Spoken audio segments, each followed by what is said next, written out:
बिहार में नई सरकार के गठन के बाद कैबिनेट विस्तार और सीट शेयरिंग में हो रही देरी के कारण अटकलों का बाजार गर्म है। सियासी गलियारों में इस बात की चर्चा है कि मुख्यमंत्री नीतीश कुमार विधानसभा को भंग कर सकते हैं और लोकसभा चुनाव के साथ ही प्रदेश का चुनाव भी करवा सकते हैं। सूत्रों के हवाले से कहा गया है कि नीतीश कुमार खुद दोनों चुनाव एक साथ कराने पर जोर दे रहे हैं।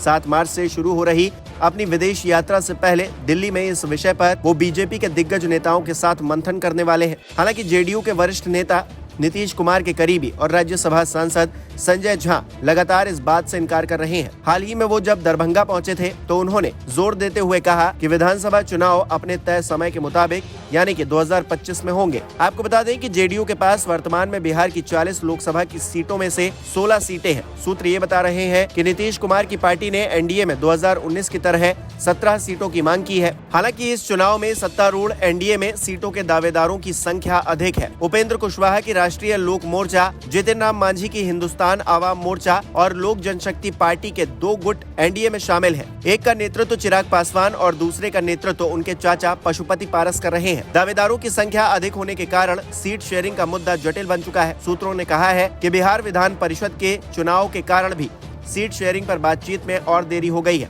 अगर किसी भी पक्ष द्वारा मतदान के लिए दबाव डाला गया तो मतदान 21 मार्च को होगा। जेडीयू के एक वरिष्ठ नेता ने कहा कि हमारे लिए लोकसभा सीट का बंटवारा महत्वपूर्ण नहीं है। पार्टी का एक बड़ा वर्ग मानता है कि विधानसभा चुनाव एक साथ कराए जाने चाहिए ताकि हम विधानसभा में अपनी ताकत को ठीक कर सकें। पिछली बार एलजेपी के हमारे खिलाफ चुनाव लड़ने के कारण संख्या बल में हम पिछड़ गए थे। विपक्षी खेमे की बात करें तो राजद और कांग्रेस दोनों ही यात्रा में व्यस्त है। वरिष्ठ सहयोगी होने के नाते 40 सीटों में से राजद अपने पास 30 सीटें रखना चाहता है। राजद के एक वरिष्ठ नेता ने कहा कि कोई देरी नहीं है, हम सभी जन विश्वास यात्रा में व्यस्त हैं।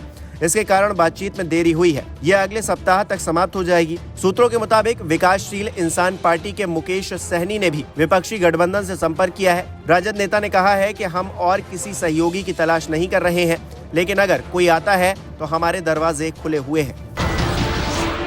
नमस्कार, मैं हूं मानक गुप्ता।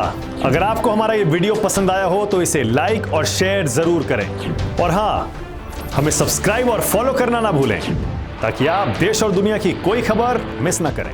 तो जुड़े रहिए हमारे साथ और देखते रहिए न्यूज़ 24।